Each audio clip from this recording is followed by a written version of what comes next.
No, because I can't work with bloody things. You right? Alright. My name's Taylor, and I'm the mother of an ROGD daughter.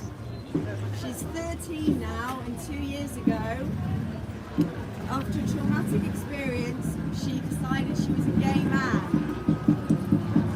I was completely naive to everything that was going on. I was already a women's rights activist because I'm a survivor of domestic abuse, but I had no idea of the gender ideology that was going on around me and around my daughters.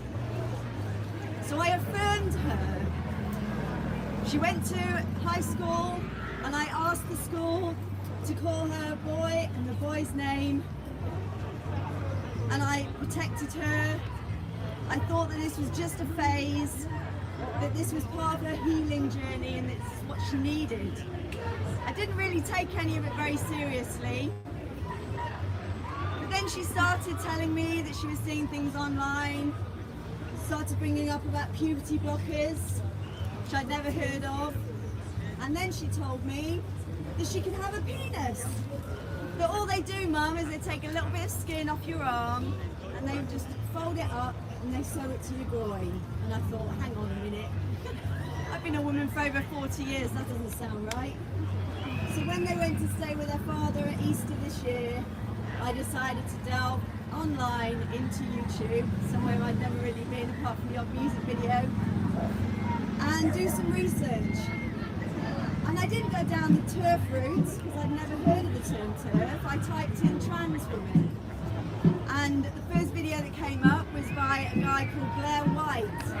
And he told me about another guy called Leah Thomas. And Leah Thomas, as you probably all know, had just won a women's swimming race. And then I watched another one of his videos, and then another. Then I discovered more people like the fabulous Magdalene Bird. And then I came across Gary Jenkins.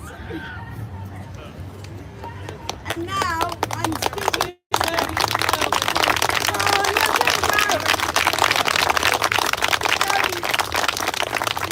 today because I'm trying desperately to reverse the damage I have caused to my daughter. Damage that I caused because of my naivety, because I was trying to be kind. And I'm still a journey, and we are a long way from the finishing line. But I want to speak here today to put on record that it's not just mermaids that are damaging our kids.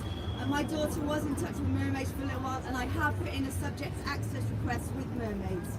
But there's also a local group where I live in Lincolnshire called Think to Speak. And the woman who runs Think to Speak is called Jo Tasker. And you know who you are, and I have all the evidence of her trying to manipulate me to get my daughter into Tavistock, to get my daughter onto puberty blockers that they get through Gender GP, and I know that they are putting other parents in touch with Gender GP, and they are paying £300 a month for their prepubescent or very early pubescent children to be taking these puberty blockers. And I know 2 parents that are doing it to their children. I don't believe they're doing it because they're evil. I believe they're doing it because they were just like me. So I want to say, Jo Tasker, you are just as evil as Susie Green, and I will not shut up about you. I know that there are various journalists that I've been in touch with that have tried to contact you. I will not shut up about you, Jo Tasker. I have the evidence. I'm trying to.